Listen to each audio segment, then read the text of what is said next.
Hey, everybody. Hi, it's Rick Man, Wallace with Greg Kellogg and Tipp Major. what's We up? host the sports affiliation Thursday Checkdown. Our focus is on helping you be more successful in your fantasy football leagues and have fun because if it isn't fun, Then Why why do do it? it? golly, that is That's become our correct. So, moniker. That we got to keep rolling with that. But you know what, fellas, and our audience out there, I'll tell you what. I, I we got a special guest, but Greg, you got something to say. I'm just so excited. I No, can't no, wait for no, to talk no. about this guy. We want you to You tell know, people where they can find well, your work and yeah. then introduce our guest. So you can find me at Rotoballer, and you can also find me with this great organization, the Sports Affiliation. And this week, I'm going to say you can also find me with Football Guys. And I have the pleasure, the absolute pleasure tonight to bring on Dave Kluge. Dave Kluge is a superstar, guys. This guy is one of the favorites on the site footballguys.com. And I got to tell you right now, when I first joined with the team, Dave was one of the first people that I spoke to. Genuine guy, smart. I kind of, it's funny. I kind of like, I don't drink wine, but you got that real fancy sommelier dude who like hands you all of the fine wines. Dave is handing everybody all of this fine wine lists of opinions and insight on footballguys.com, guys. He is a sommelier of fantasy football. He's a You got to get him podcaster. to He's step a up his writer. game, Tip. He's You a got to get him researcher. to step up his game. He needs a light in front of his face so we can see the face. Hey, no. I think guys, there's look a little bit. and There There we you go. go. I'm gonna finish. This dude is one hell of a football guy. So Dave Kluge, You're far too kind. Thank you, Tip. Yeah, we the first time we met was by pure happenstance. We were both traveling to Canton, Ohio. We were on the Yes. same connecting flight, and you were walking down the aisle, and we got to meet after having done some shows together. So just a pleasure to do a show together anytime we get a chance to talk. And Greg, Rich, nice to I've met you, Greg, also in Canton. Rich, I think this is our first time meeting, but No, we just didn't get a chance to meet in Canton this year, so I'm thrilled. And I was also hoping you would have brought pie. Because as I understand it, Yeah. there's So, a great hey, guys, pie company that Tip was supposed to under ask your a roof. question about his process before I ask my question. Dave, what's your process for evaluating running backs? I want to start by looking at the numbers. I think that gives me the guys that I want to look at. I want to see the guys that are compiling stats because I think that's important. And if you're not compiling stats in college, you're probably not going to in the NFL either. So my process always starts with the numbers, overall, just rushing, receiving, that sort of stuff. Then I dive a little bit into the efficiency. And then once I have my list of players that I want to look for, this is kind of a lot of people won't admit this, but I start with the highlights. I want to see what players can do well. Are you a special mover? Can you do things that are going to translate to the NFL? Once I kind of look at the guys that I think have the talent to make it to the NFL, that's when I dive into the game film and start looking for consistency, start looking for some of the warts in their game that could end up being an issue in the NFL. So kind of start with the overall numbers, then dive into the efficiency, then start with the highlights, and then really get into the game film from there. So this is a little bit early. We're ahead of the draft. And some people might say, well, why is this important? Every year, there's about 4 rookie running backs that finish in the top 36. Now, why is that important? Top 36 running backs impact your team. Some of them are top 12. All right. In fact, I believe I read, I could be wrong, Dave will correct me if I am, that every running back the last 5 years that was selected in the first round has finished as an RB1 in fantasy. Every one. And guess what? We're going to have at least one in the first round this year. At least one. So yeah.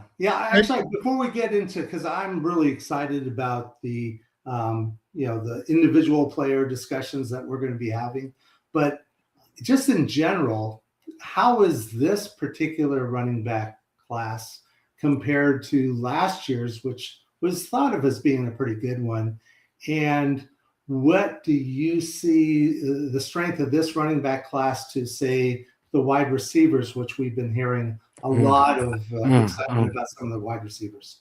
Yeah, we got spoiled last year. I mean, those running backs coming into the league were so good this year, nowhere near that. We luckily do have, the top end guy that I'm sure, you'd have to be living under a rock to not know about Jeremiah Love by now. Finished as the one of the Heisman. I don't know why I'm drawing a blank right now. Yeah, he finished as a Heisman finalist, didn't win the award, but just a great player at Notre Dame. He's the guy that we're going to see almost assuredly go inside of round one. Once you get past that top guy, though, Jeremiah Love, every single guy has major flaws in his game, whether it's injury related, size related, athleticism related. So, as we're putting this whole process together, we're working with a very incomplete puzzle right now because we still have the NFL Combine coming up. After the NFL Combine, of course, the NFL Draft tells us a lot more. We're going to see where these players go, how much teams value them, what landing spots they're going to end up in. So right now we're doing our best to kind of get a basic idea and an understanding of every single one of these players. We won't have those rankings finalized until after the NFL Draft. Well, and to be fair, we've got free agency too coming up, and Right. free agency is going to impact where some of these players live. Now, just to be fully transparent, we're working from a list that Dave provided me, and already one of his top 15 players is now down close to 30. So, but we're still going to cover him tonight because Tipp had a question about him that we want to ask. But I want to start with Dave. What are you expecting from Fantasy Impact? Let's get Love. We'll talk about him later. But from some of these guys, third round draft pick, a day 3 draft pick, can still become a star in the NFL if he lands in the right situation. So, kind of make a reasonable fantasy impact. We want to look at your 3 deep sleepers who can make a reasonable fantasy impact. So give us your number 15 guy.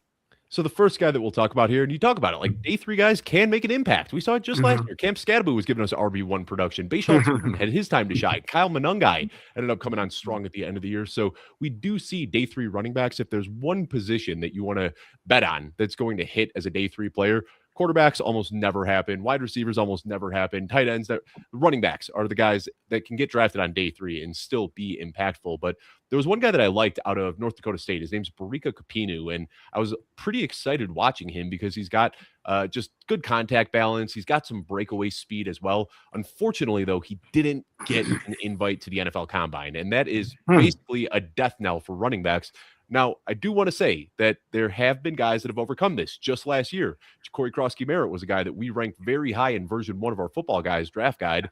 Didn't get an invite to the Combine. We knocked him way down in the rankings, and we saw Corey Krosky-Merritt ended up getting drafted, had himself a solid rookie season. So Barika Kapinu, he's fighting an uphill battle now without any chance to show up against his peers at the NFL Combine, but still just has some traits that I think are translatable. Okay, before you analyze him, Dave, Tipp has a question about the dude. Oh, well, no, yeah. No, Dave was getting right into it, but I have watched some film on Barika Kapinu, and I got to say, I love the fact that he has a nose for the end zone, Dave. 20 touchdowns last year. It's music to my ears from a fantasy person, a fantasy analyst. I got to say, like, if there is a team out there that would take a chance on him, what type of team or who would that team that he could have an impact on in 2026?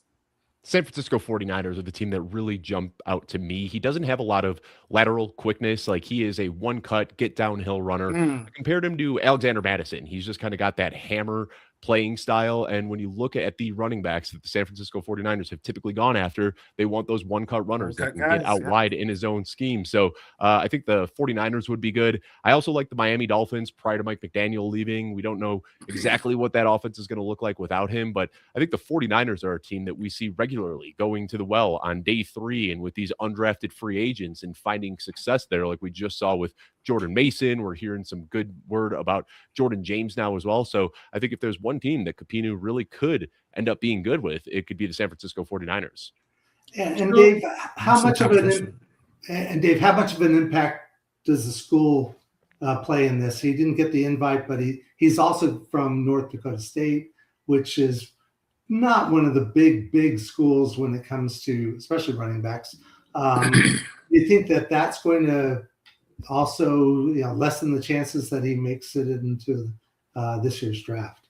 I think that plays a big part in it. And this North Dakota State team was weird. You know, they didn't play against a lot of good competition, but Cole Payton was a fun quarterback there this year. They had Mm. Bryce Lance, the little brother of Trey Lance, playing wide receiver, and then Barika Kapinu at running back. So even though they're a smaller school and didn't get battle tested against some better opponents, there's still some fun players here that, if given the opportunity, could end up potentially doing something at the next level. 91 carries, 1,000 yards. That's 10 yards a carry. Mhm. All right. 10 yards a carry. I don't care what competition you're playing against. That's good. And 20 Absolutely. touchdowns. You play to the competition you have. But we wanted to start with Noah. So tell us a little bit about Noah. Yeah, Noah Whittington. He is an older guy out of Oregon. He's been around the league or been around in college for a little while now. Another undersized guy, but just a jitterbug out there when he gets in the open space. I really think the path for him at the NFL, just because of some of his size and age concerns, he's probably going to have to get on a roster as a special teamer. But we do see this often with guys who end up falling to day three, that if they can prove themselves on special teams, then the role could grow from there. So a fun player. The biggest red flags here are obviously size and age related. Rick, And- you had a question. Yeah, well, actually, he kind of answered it, but and I'll be honest, I play in Devy League, so I try to, I guess, find the potential diamond in the rough a little bit earlier in their college career. So I've been waiting for Nate Frazier of Georgia and Caden Durham of LSU, a big guy and a fast guy. But I would think that Oregon has had success with feeding the NFL the last couple of years.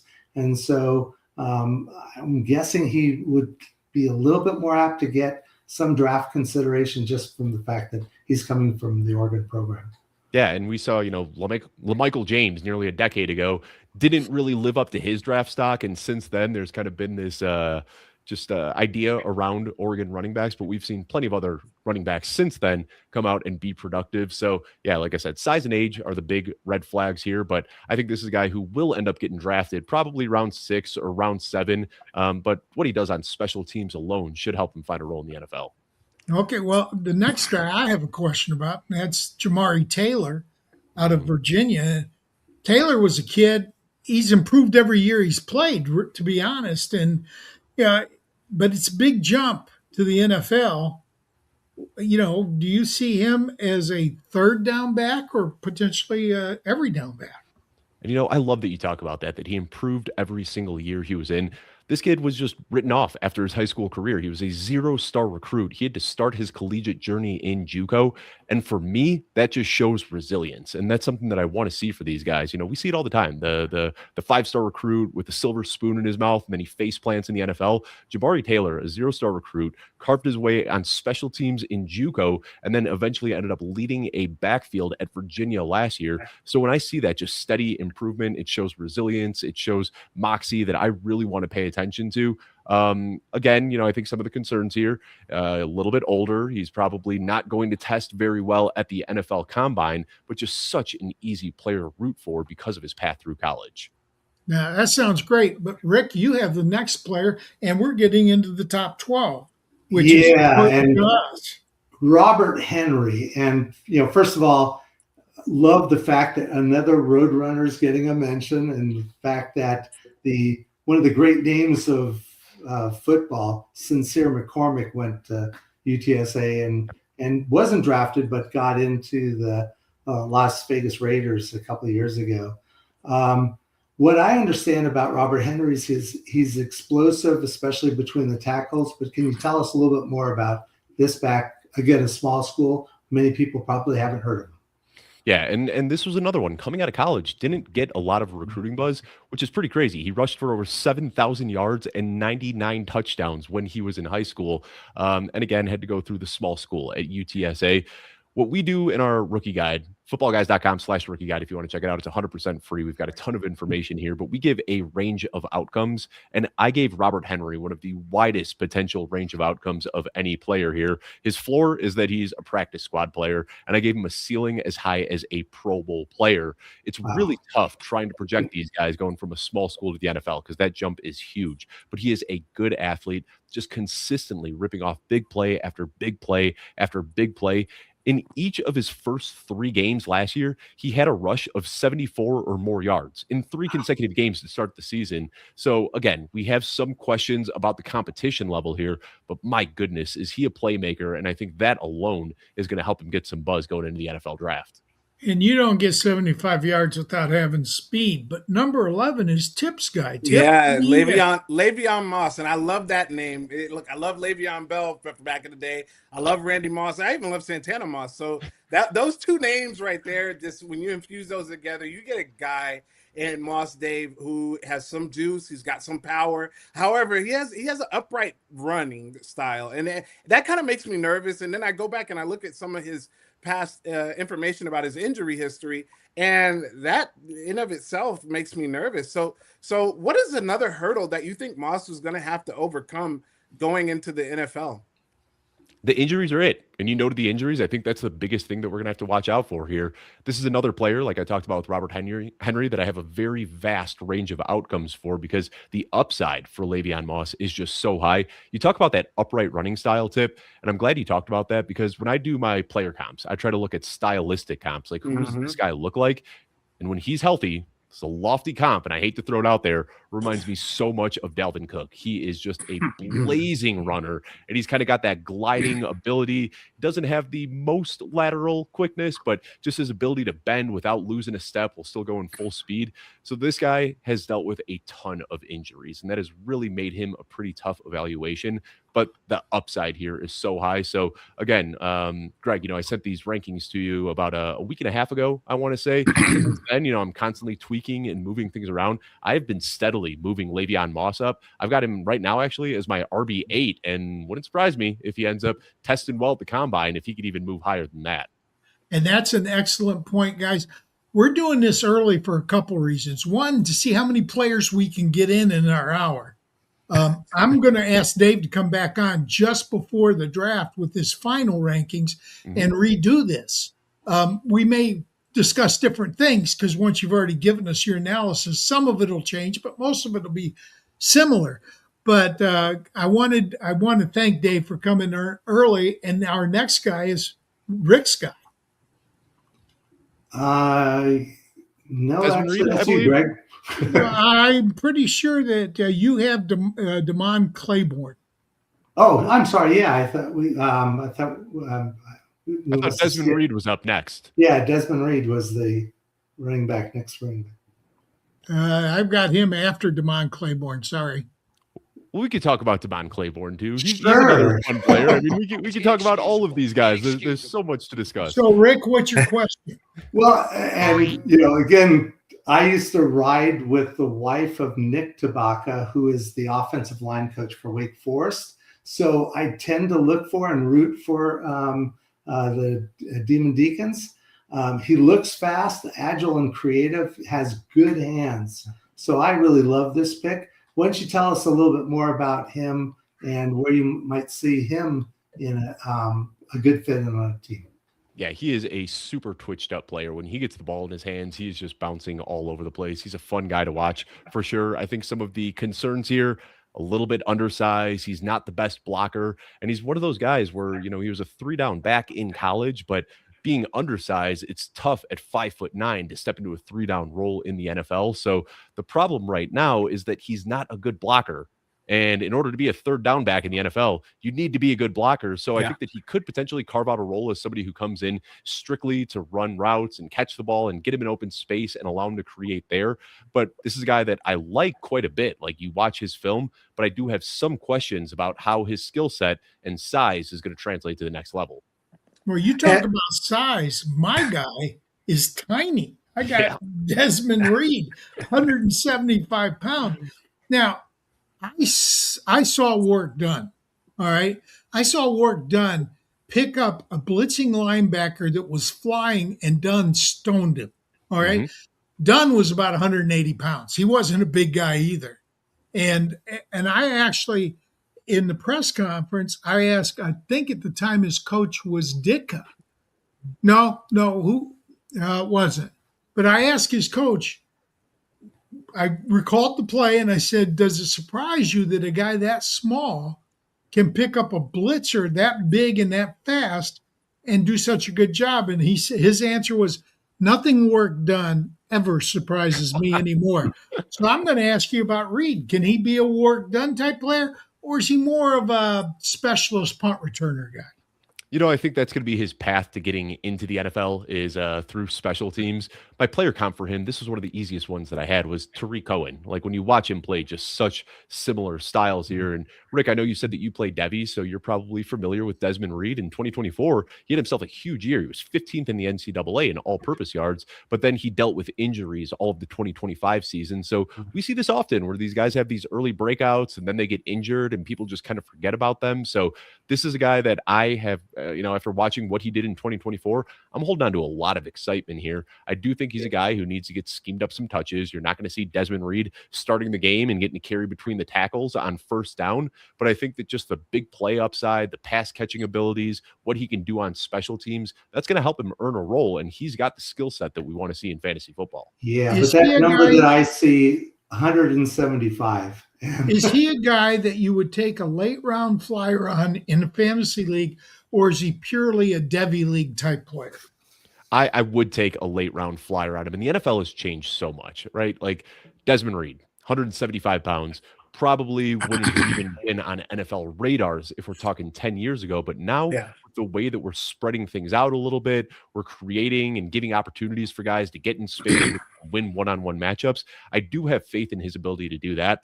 He's not a guy who's ever going to have 300 carries in the NFL. He just doesn't have the build for that. But I think if you could just work him in every now and then, get him some touches here and there, the big play upside is what's alluring here. Dave, you said something. Guy. You said something I want to go back and talk about. But before that, guys, if you're not subscribing, if you're not liking our channel, the Sports Affiliation, we've got shows like this from the Thursday Checkdown, shows like on Wednesday night with Carla, Game Changers, Snap, Crackle, and Pop. Oh no, time out, Tip. I heard that you have a new Wednesday night show coming. Is that going to be on the Sports Affiliation, or is it separate? It's a space. It's separate right now. But yeah, I am going to start doing a space on March 11th will be our first show. It's with Nico Rossler and Natter. So yeah, tune out to that space. Keep looking out for it. But we're here to talk about the Sports Affiliation and how awesome this group is. And then also, since we have Dave Kluge on, and since Dave is with Football Guys, he talked about the rookie guide. Dave, can you just give people a brief 2-minute rundown, and then I'm going to ask my question about the rookie guide? Yeah, footballguys.com/rookie guide. We put so much work into this. Tipp, I know you see some of the behind the scenes stuff happening here, but before the season even ends, Jeff Bell, Mike Kashuba, and myself, we are diving into all of these incoming prospects. Version 1 came out the day after the Super Bowl. We had 157 rookies in there, and that's just quarterbacks, running backs, wide receivers, and tight ends. We're only focused on the fantasy relevant positions here. We have scouting reports, we have player comps, we have strengths and weaknesses, we have ideal team fits, we have sortable stats, and then after the NFL Combine, we're going to add a relative athletic score. We're going to add everything, all of the measurements, all of the times that they run, and then of course we have version 3 after the NFL draft with more in-depth breakdowns. But the craziest thing is that this is completely free. I mean, we just use this as a way to get people on our website and look at some of the content that we do. So it doesn't cost a penny. You just go to footballguys.com/rookie guide and you can get all of this in-depth information on 157 potentially incoming rookies. And before Tip goes to his question, I've got to add, I've been around a long time. Joe Bryan is a personal friend. I've known him for 25 years, 30 years. And Sig and Cecil are good friends, and David Dodds is a good friend. These are guys that I grew up in the industry with. So you get over there, get into their forums. And that's what I told Tip when he went to work for them. I said, spend some time every day in the forums, get yourself known. And it's a tremendous. Now, I want to pitch our Discord, because we're trying to get to our Discord to where the forums are for Football Guys. Now, I know we're a long way from there, but we're trying to get there. And I know that Iggy has a link. It's a tiny URL link, and I think it's like TSA-Discord, but it's a tiny URL, tinyurl.com/TSA-Discord, I believe. Get there, join it. It's free, and it's free. And community is where this thing's at, right, Dave? Yeah. I couldn't agree more, especially in this age where, it's really getting hard to differentiate what was written by a human and what was written by an AI chatbot. That I think the one thing we want to lean into more than anything else is just the personalities that we have here at Football Guys. You talk about Sig and Cecil. We've also got, just so many people here that are putting out good content. I And we like take a lot Hutch. of You got pride the in kid. You What got was the that? kid. I like Hutch. I really Yeah, do. Hutch is fantastic as well. Yeah, we've got a great staff over here, but more than anything, we do want to lean into that community aspect and connecting with our audience. We're lucky enough to have a very very big audience, and I know Joe takes a lot of pride in responding to every email. I take a lot of pride in responding to all of the DMs that I get as well. So we really want to connect with the audience because what we do wouldn't be possible without them. All right. Sorry, Tipp. It's your turn. No, we're preaching, man, and that's what it's about, man. It's about the community. But I do need to talk about Adam Randall. And ooh, Dave, I gotta say, this guy has some fluidity in his catches. And you have the Dolphins, you have the Falcons, the Steelers as teams that he could possibly be drafted to. But give us maybe one or two dark horse teams that could be looking his way because I really like him. I think this guy can land just about anywhere if he has a creative coach that is willing to scheme up touches for him. Because right now, he isn't a pure running back. His entire college career was wild. He was drafted, he was a quarterback in high school, was recruited as a wide receiver, and did nothing for his first 2 years. Like, literally, was hardly on the field, couldn't catch any passes. And then all the running backs got hurt. And all of a sudden, Adam Randall was plugged in as an emergency running back in one of the final games of his sophomore campaign, and he flashed. So they made the decision the next year that they were going to convert him to running back. And this guy, of course, is one of the best pass-catching running backs in the entire class because of his history as a wide receiver. But he also has size. I mean, this guy is just massive, 230 pounds. 6'3". When he was at the Senior Bowl, he logged the second fastest time of any running back out there. So we're looking at a guy with size, speed, pass catching abilities. We don't know if he could play running back, and that's the big question. It's still new to him, and he's still developing in that facet of his game. But if this How guy is his route running? Fantastic. Great because route. if his route running is good, he's got some wiggle. Because you don't make moves in a pass route without having a little bit of wiggle. Now, what you don't know, you've watched the film. How is his vision? That's the question that running backs need to have at the next level. Not good? Can it develop? Not great. And that's the hope, is that it can develop. Because like I said, this guy's only been playing running back for 2 years. So it's still new to him. So I think any coach that drafts him is going to have some patience. This isn't a guy that you're drafting and saying, congratulations, you're our week 1 starter. There is going to be some patience here. Now, funny enough, my comp for him was Cordero Patterson. Our Mike Kashuba was down in Mobile, Alabama at the Senior Bowl, and he asked Adam Randall, is there anybody that you kind of style your game after? And he said Cordero Patterson. Now, if you remember Cordero Patterson in the NFL, he didn't do much of anything on offense. Yeah, for he his was first 4 years. everything. Yeah, he was a kick returner. He was a punt returner. He didn't break out as a running back until year 9 with Arthur Smith, because Arthur Smith wanted this sort of creative usage. So Adam Randall, I think he needs that sort of coach, somebody who sees the vision, because you could put him in line, you could put him out wide, you could put him in the slot, you could put him in the backfield, you could put him at wildcat quarterback. This guy is an athlete. He is big, he is fast, he is strong. If a coach is out there willing to tailor some touches to go his way, the ceiling is sky high with Adam Randall. Yeah, and Adam Randall being with Clemson, who had 3 great wide receivers and a pretty good quarterback too, to be able to get on the field, and especially in that wide out position, he had to be doing something right. So absolutely. And Rick, you got the next player from Washington. Yeah, Jonah Coleman. And I know, or at least I've read, that there were people questioning his speed. I think he only had like a 4.5 as a 40, but 15 touchdowns. So you got to think that he's just getting it done on the field. What round do you think that he might go in the NFL? And do you think he's going to, or what round do you think he might get drafted in rookie drafts in fantasy football? So aside from Jeremiah Love, every single player that we're going to talk about from here on out, they are just razor thin in my rankings. It is so hard to differentiate between these guys because they all have high ceilings and they all have kind of scary floors. So again, we've got the combine next weekend. That's when we're going to get the questions answered that we have about Jonah Coleman. Now, I don't think a 40 is all that important because the reality is it's very rare that a running back is getting an opportunity to run 40 yards in a straight line. But, doing some of the agility drills, is he able to log a good time in the shuttle drill? Does he weigh what we expect him to? Those are the questions that I'm going to have. And when I'm looking at what running backs do at the combine, the shuttle drill, their 10-yard split, that piques my interest much more than the 40-yard dash does. So Jonah Coleman, he's got some wiggle, and you can see him when he gets in the tight areas of the field. He's able to bounce from side to side pretty quickly, but it's that top speed that's really capped here. I think Jonah Coleman, if he's able to answer some of the question marks about his speed, the ceiling here is a Doug Martin type of player. He's just a bowling ball. He can run through players. But I think the concern, of course, is those big breakaway runs that he had at Washington. Are those translatable to the NFL? And I wish I could say yes or no, but I just don't know yet. Yeah, and 30 receptions, 31 here. Yep. That's pretty good for a college player, is it not, for a running back? It is, yeah. And I mean, this guy was a true 3-down back, and that's why the comp for Doug Martin, he's got that same, short stature and a really thick build. And I think when you see a guy like that, you just assume that they are nothing but an early down plotter, but he was used on all 3 downs. He is a pretty fluid route runner. He catches the ball away from his body. So an underrated skill set as a pass catcher as well.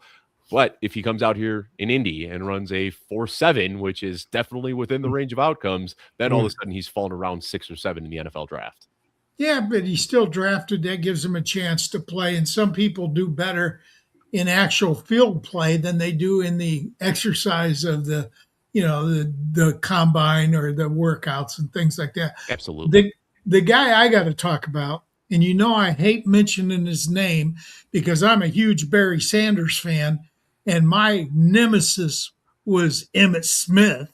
But Emmett Johnson out of Nebraska, he's a pretty darn good running back too. He seems to be one of the most consistent backs on your list. But my Wolverines did shut him down. I gotta throw that out there. When I looked at his game by game, he was very good and very consistent, except for against Michigan. Now, I don't think Michigan had that great of a defense last year. We had good linebackers, we had good defensive linemen, but they never put the whole thing together last year. What were we, 7-4 or something? We just weren't that great. What do you see from this guy? I mean, was it just a game situation that kept him down because Michigan got a lead and they had to throw? I didn't watch that game specifically, so I can't give you insight into that one. But just on a whole, I mean, this guy was a true workhorse. He was 3rd in the NFL in receiving yards, 3rd in the NCAA in receiving yards and 4th in rushing yards. This guy just didn't come off the field, and he could do it all, whether it was, short down and distance, 3rd downs, he was always out there. So a big stat compiler, but it is a little bit concerning that he's just about 200 pounds. I mean, and he might not have. Timeout. Yeah. Curtis Martin, Barry Sanders.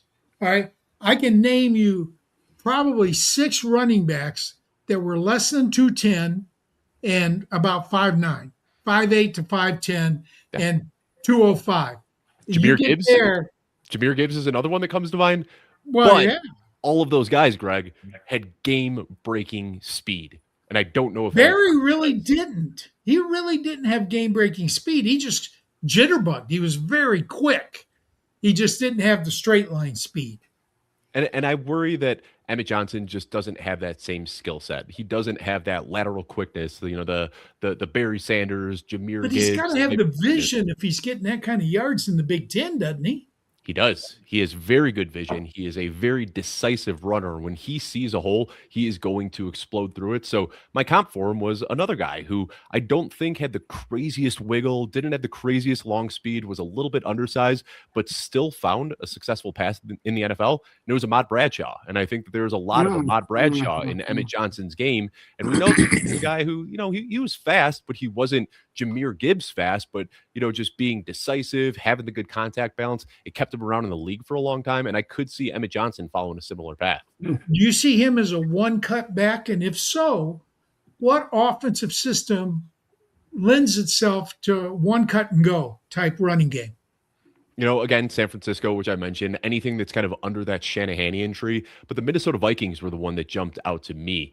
This is, I think right now they're looking for somebody to complement Jordan Mason, who's still under contract next year. Aaron Jones is going to be gone. So I think when you have Jordan Mason, who is also kind of a one cut, get downhill quickly type of runner, well, he's a little bit bigger. I think that you can just alternate drives between the two of them, and some of the hammering ability that you might lose with Jordan Mason, you can make up for with some of the potential big play outcomes with Emmett Johnson. But of course, we're going to answer these questions, like I am saying about a lot of these guys in RB2 through RB7. We're going to get more answers about his long speed and the lateral quickness at the combine next week. Yeah, and I hate to do this to you because I didn't prepare you for this. We know that after free agency, we're going to know a little bit more as well before the draft. Where do you see Breece Hall ending up? Because to me, he's the biggest wild card in the free agent running backs. Unfortunately, it looks like he's going back to New York. That's what the most. Why would he do that? Franchise. They're going to have a chance. They're going to slap with the franchise tag. Yeah, unfortunately. Oh, okay. No choice. Yeah, so as a Bears fan, nothing would make me happier. They've got team friendly out with DeAndre Swift. Get DeAndre Swift out of town, bring in Breece Hall. That's what I want to see. But it does sound, unfortunately, like we're going to see another year of. You're a Bears. Wait, the Indiana Bears, Dave? You're a Bears fan. The Hammond Bears. Yeah, The Hammond Bears. I do well, and I got to say, Swift, I was a big doubter early in his career. I don't like him. I think he's soft. I do too. Because he played with the Lions. I think he's soft. I actually like Monangai better than I do Swift. Nice. I will say this year, though, we did see a little bit more decisiveness from Swift. He's been a guy that I've knocked for his softness his entire career. Changed it up this year, and I don't know if you watch Hard Knocks, but there was a scene a few years back when Detroit Lions were there where Deuce Staley, the running back coach, was just laying into DeAndre Swift for not finishing his runs. Yes. And I like to hope that still is in the back of his mind, because now he does finish his runs and he gets downhill a little bit quicker. Well, but I still will not forget his first goal line touch last year was an 11-yard loss. I mean, he's always had good wiggle and good speed and excellent quickness. Yep. For those that don't know, speed and quickness are two totally different things. Mm-hmm. So, and he's had decent vision. He always has. But he doesn't run through tackles, and I don't think he did last year all that much either. I just don't think he's strong enough, to be honest. And honestly, when you talk about the difference between quickness and speed, I think that's perfect. Yeah, go ahead. Talking about Emmett Johnson. Emmett Johnson, probably not fast, but he is definitely quick. Okay, so he can do things then, right? Yep. Where do you want to see him go? Do you want to see him be a Bear? If he's got the speed, because I think right now with Monangai, we know what Monangai is. Monangai is a very powerful. You want to compliment him, exactly. And you look at how Ben Johnson has always built his backfields. We had DeAndre Swift and Jamal Williams, and then we had Jahmyr Gibbs and David Montgomery. And right now, Kyle Monangai fits into that Jamal Williams, David Montgomery archetype. So what we need is the DeAndre Swift, maybe a younger version of DeAndre Swift, or the Jahmyr Gibbs. So that's why Breece Hall, I think, would be a great fit. And there are some other rookies. How did your Bears let Montgomery go? He was so good in Chicago. He really was. Yeah, I think he just overstayed his welcome here. No fault of his own, but he was just a part of bad offenses. And I think that because of the losing record, I think that, he wanted to change his scenery. I think the Bears kind of wanted to let him go. And I was happy for him because he never was able to run behind a good offensive line. He was constantly breaking 6 tackles just to get back to the line of scrimmage. So to see him land in Detroit behind a good offensive line and see him become the player that we hoped he could be, nothing but happy for him. And it looks like they're going to re-sign him too. It looks like Detroit is going to keep him. Looks like I've heard different. I think he said that he wants out. He is not happy. Well, he said he wants out? Yeah. At the end of the year, okay. When Dan Campbell took over as the play caller, they started leaning on Jahmyr Gibbs a lot more. And rumors are that Montgomery wasn't very happy with that. All right. Well, Rick's got a Razorback next. Yeah, and anytime the words big, strong, fast, decent hands, good blocker, boy, that guy sounds like someone I want on my team. What are your thoughts on Mike Washington? He's been a massive riser for me. I've got him right now as my RB3 in the class. just the more I watch, the more I like. And you know, so often we kind of go into the draft process with preconceived notions. Like, you know, I knew Jeremiah Love and Jadarian Price and Nick Singleton and Katron Allen before I started watching them. Mike Washington wasn't a guy that I was super familiar with. And as soon as I watched him, again, I talk about every once in a while, there's those players where it's just like the player comp slaps you in the face. And Matt Forte is what I saw with Mike Washington, just this big, muscular, upright runner with broad shoulders. But what I think Matt Forte did so well in the open field is he knew when to absorb contact and when to just bend around it. And Mike Washington does that. When you're one-on-one with Washington in the open field, this guy's about 230 pounds. He can run through you. So a lot of times these defenders are bracing for impact, and then he will just kind of sidestep around and just keep downfield without losing his step.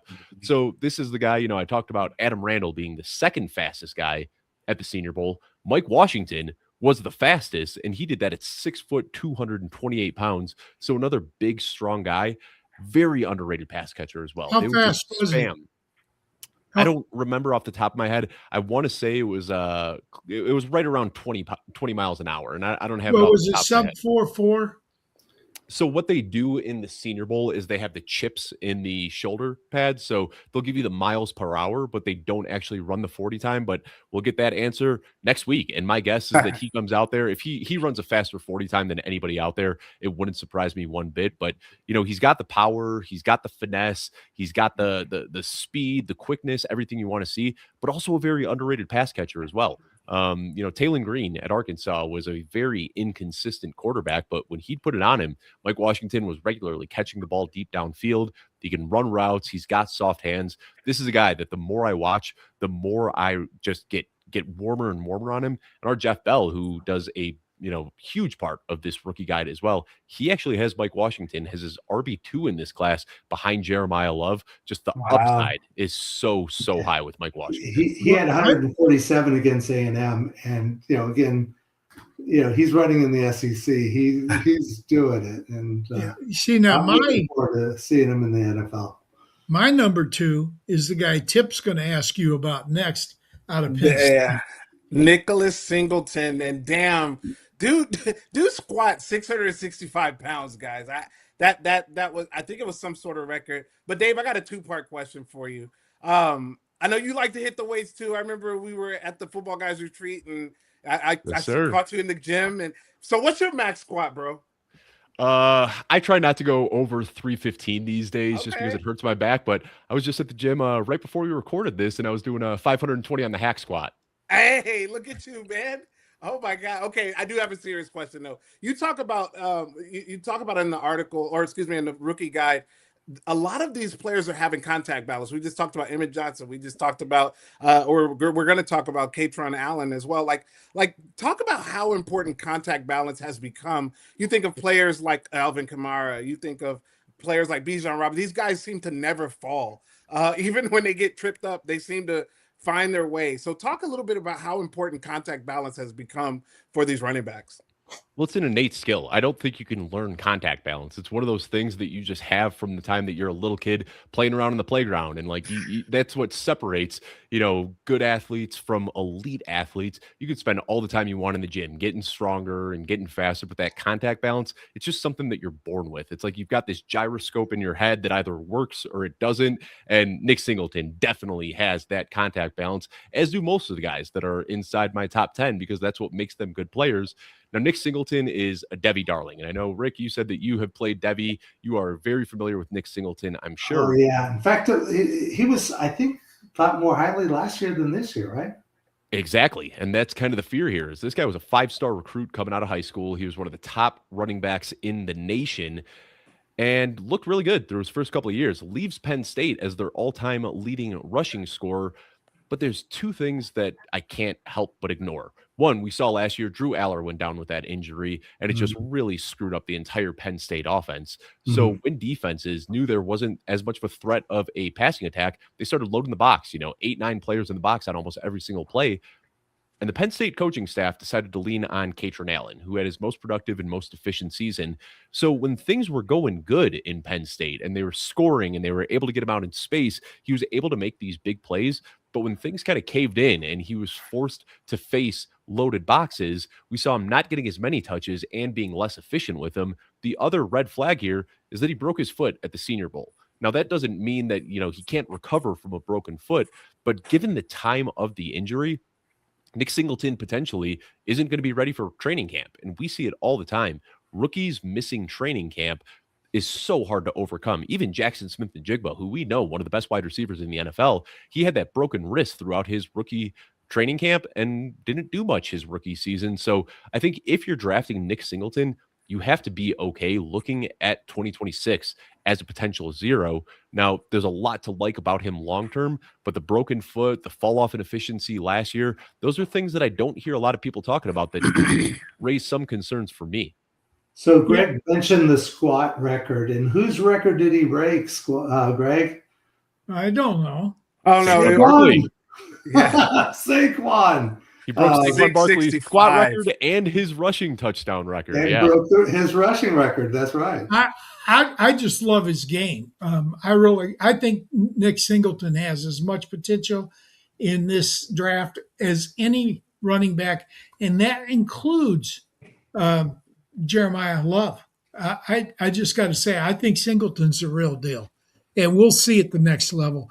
He split carries this year, and so did my next guy.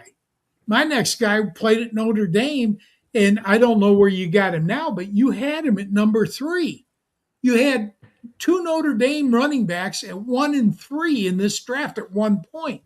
Jadarian Price, he didn't get a ton of carries. He didn't catch the ball a lot, but he was an outstanding kick returner. And you know as well as I do, if you can return kicks in the NFL, you're going to get on the roster. And if you get on the roster, you're going to have a chance. So I'm guessing that you ranked him high, a lot of the reason because of his kick return abilities. Am I wrong? absolutely. And that's going to get him drafted 100%. But I think that he's more than that. My player comp for him, I was torn between 2 guys, and one of them just frankly felt disrespectful. Leon Washington was the first guy that I thought of when I watched Darian Price. And I think Leon Washington was just a guy who was ahead of his time. Had he been coming into the NFL today, I think he probably would have been a round 2 pick. But at that point when he was drafted, teams were really scared off by undersized guys, but he had the speed, and he was one of the best kick returners that we've seen over the last couple of decades. And that's what Jadarian Price does well. Now, I think Jadarian Price, much better contact balance. He's better at running through contact. He can do some of the things that he can't. So I settled on CJ Spiller just because Jadarian Price was a track star in high school, and that shows up when you watch him on film. I mean, if you give him just a sliver of daylight, he's taking that ball to the end zone. So the big play upside here is what's so alluring. And I know the big knock is that he was unable to take over the backfield at Notre Dame. Guess what? There wasn't a single running back in the NCAA last year that was going to take away touches from Jeremiah Love. Well, but 6 catches, that's got to be a bit concerning, doesn't it? Yes and no. Notre Dame just didn't throw the ball all that much. And when they did, it was, to Malachi Field. So this was just such a low volume passing attack. They wanted to keep the ball on the ground. Their quarterback rushes the ball. They're splitting touches with Jeremiah Love and Jadarian Price. So I think when you look at the overall pass catching output, you just have to put a big asterisk next to it and just say, this was just, a product of the Navy offense. I think that he's a much better route runner and pass catcher than his stats from Notre Dame would imply. Well, that's good to know. But Tip's going to ask about the number 2 back in Penn State. The other Penn State guy is Katron Allen. Okay, so we got 2 Penn State guys. That's pretty cool to have, right? Yeah, my top 4 is 2 Penn State and 2 Notre Dame guys. I mean, they know how to recruit them.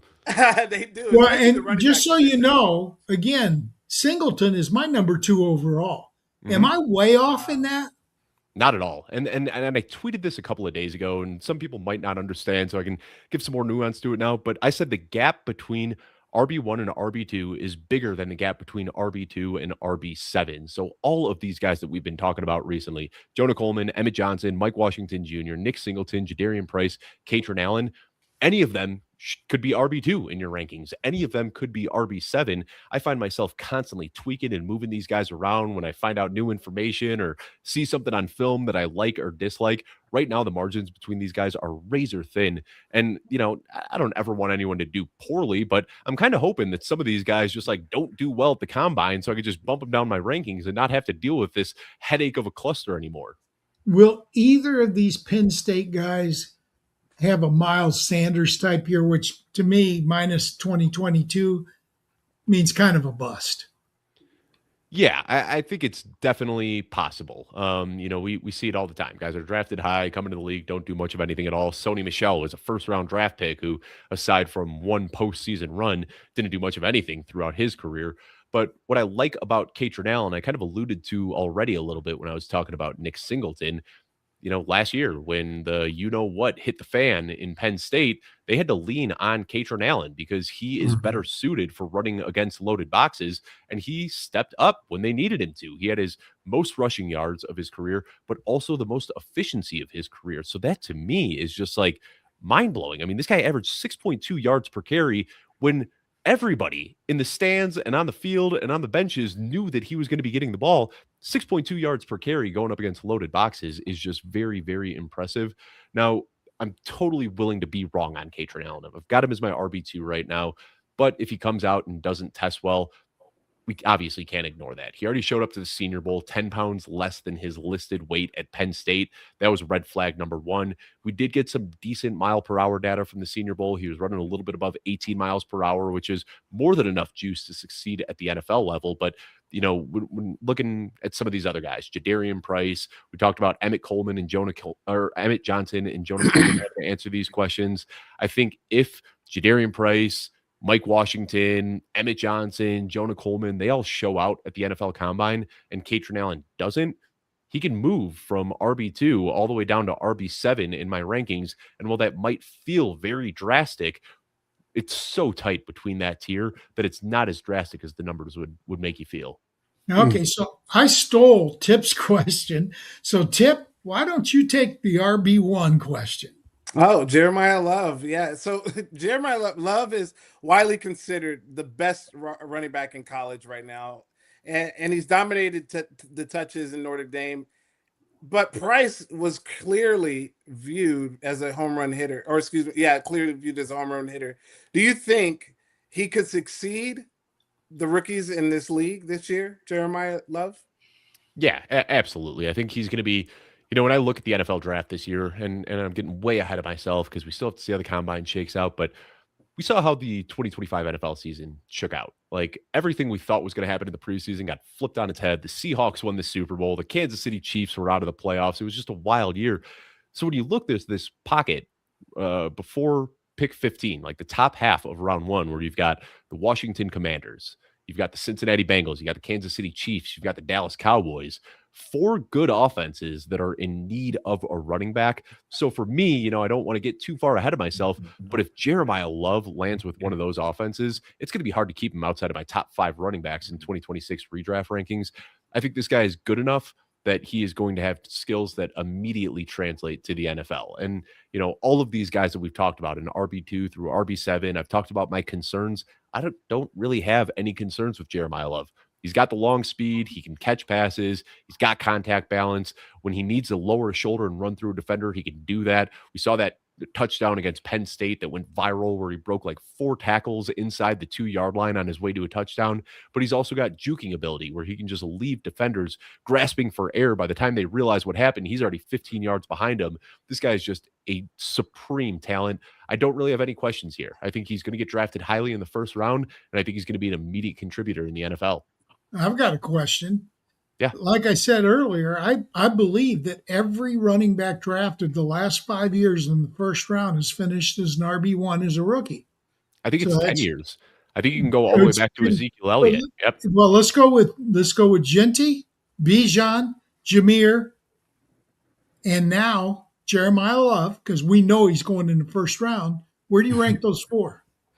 I have Ginty and I have Gibbs and Bijan ahead right now. I mean, it's really hard not to. But I do have Jeremiah Love right now ahead of Ashton Ginty, and they're in their own little mini tier with Devon Achane right behind them. So I've got Jeremiah Love right now slotted in as my RB3 in Dynasty, but in the same tier as Ashton Ginty and Devon Achane. That's Dynasty. What about redraft? In redraft, I got to be honest, I can't even plant that flag without knowing a landing spot, because then we have to start looking at yearly projections. I feel pretty comfortable projecting years and years and years out for a player this talented, but without knowing where he's going to be playing. I mean, what if he does get drafted to the Lions, and he's split Arizona Cardinals. Yeah, like there are potential, and we do see this where guys land in places that we don't want. So, if he lands with one of those 4 teams that I mentioned, the Bengals, the Commanders, the Cowboys, and I don't know why I'm drawing a blank on the other one that I Do mentioned. you think The Chiefs. Love could end up in Dallas? I think he could. And He'll if he drop does, that far. Where's Dallas drafting?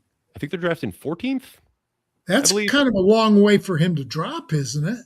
And we never really know with running backs. It does seem like the NFL is starting to value running backs a little bit more than they did, 3, 4, 5 years ago. But yeah, Dallas is picking 12. So not totally crazy to think that he could fall there. But again, looking at some of those spots, Cleveland right now, I don't think they would at 6, but if you draft Jeremiah Love and then you put him in a backfield with Quinshon Judkins, that's a nightmare for projecting. Like, we'd expect Love to get the majority of the touches, but Judkins isn't coming off of the field. We've also got the New Orleans Saints, where Alvin Kamara is still under contract. We saw some good stuff for Devin Neal. They might draft Jeremiah Love to be the heir apparent from Alvin Kamara, but that means that he's splitting touches this year. So that's why it's so hard to say where I'd rank him in 2026 fantasy football leagues. But long term, we know talent wins out. So I have a lot of faith in him in Dynasty, but can't really plant a flag on redraft until I see where he's going to be playing. Rick, did you have a question? I saw you raising your finger a little bit. No, actually, I didn't raise my finger, but one of the things that I mentioned early at the start of the show, I was like, I had already planted flags on Nate Frazier and Cade Durham as being almost like, if I could get them on the same team, they would be, what do they call it, thunder and lightning type running backs. Are you also playing, Debbie? And do you look at the 27 draft, and are you already looking at? I know the wide receivers. The top 2 picks are wide receivers in 27. But so everyone has their own process. I don't play Debbie. I think, and I'm not saying this about you specifically, Rick, but I have seen a lot of people hold on to Priors way longer than they should in Debbie, because that guy has like that freshman year breakout and then does nothing for the next 3 years, but people are still holding on to hope because of what he did years ago. So I don't want to say that any way is the right way or the wrong way to do it, but I really do like kind of not watching a lot of college football during the season, and then during the NFL playoffs, that's when I start diving into the player film. And I feel like I'm able to look at these players with a blank canvas, and I don't really have a lot of preconceived notions about them. So that's how I do it. And also, just trying to preserve my marriage here with how much time I'm putting into the NFL. If I start putting that much time into college as well, things can get hairy in the Kluge house. I got to watch Michigan. Sorry. I just have to. Tip, did you have a final question for? No, I did not. Well, I do, because I know that your rankings have changed since you sent me the list. Are there 1 or 2 players, because we got 3 minutes left, are there 1 or 2 players that we didn't mention tonight that have moved up your list that you want to mention? That's a good question. I'm flipping over to my rankings right now. Jamarian Miller is a guy that I'm not truthfully crazy about, but he did get invited to the combine and has the speed we want to see. He's a little bit smaller, 5'10", but 221 pounds. Comped him to Zach Moss, just a very vision-based, decisive runner. Do worry a little bit about the top end talent, but he's a guy worth watching. And then the other guy I'll mention is Seth McGowan. And this guy is just the old man of this year's draft. I mean, he's going to be 25 when he gets drafted, which is ancient in running back terms. And he had a very weird path through college, got suspended and relieved from his school for some legal issues, and then ended up getting some extra years of eligibility because of that. So he's coming into the NFL very, very old, which concerns me a little bit as far as dynasty, but he is a very talented running back. And I think that if he gets drafted to a place with an opportunity where he can immediately see the field, he's a name worth knowing. Okay. So is there anything else you want to say about your work? Where can people, I know the rookie guide, but what else are you doing? Tell us about your podcasting. Yes, very, very busy with podcasting. Right now, we're taking a break from the fantasy football show as it is Dynasty season, leaning 100% on the Dynasty content, but we'll be back with the Football Guys Fantasy Football Show in just a couple of weeks here. I'll be doing 5 shows a week over there with nonstop guests coming in from Football Guys staff and some of our friends from outside the company as well. So now you can find me on the Football Guys Fantasy Football Show. I've got the Football Guys Dynasty Show as well. I also have my solo show, The Launchpad, and then, of course, all of the writing, rankings, all that good stuff over at footballguys.com. I saw our next week's guest is Dr. Kevin Murray. I saw an interview Kevin did with you 2 years ago, 2023. Oh, wow. Do you remember it? I do, great yeah. Interview. Yeah, Kevin's a great guy, yeah, and I love those shows too. I mean, don't get me wrong, I love talking football. I wouldn't be doing this if I didn't love talking football. But what Kevin Murray does, and then we've also got other people out here that are just doing things, getting to know the analysts a little bit. It's fun to just like not have to prep for a show, not have to talk about football, just take off my analyst hat, talk a little bit about real life stuff. I remember with Kevin, we talked about some mental health struggles, really got deep into that show, talking about life as well. So yeah, Kevin's a great guy, and I love that he has that platform to do that type of show. Yeah, he is a great guy. And like I said, he's going to be on next week to talk about last year's season-ending injuries. Now, he's a real doctor. He's a chiropractor, but he's a real doctor. He's had the education, and he's going to tell us what he expects from the players next year that had season-ending injuries this year. So be sure to tune in for that. But I also want to thank Iggy and Rick, because I assume Rick was putting up a lot of our slides, because I think Iggy disappeared for a little while, our normal producer, because we have technical difficulties all the time. But I want to appreciate Rick doing the background work and Iggy doing the background work, and providing those slides with the information, so that when Dave talked about players that you might not know, at least you know what they did their their last year in college. So thank you, Dave, very much for coming on. We really appreciate it. Thank you, Greg. Iggy, take us out, baby.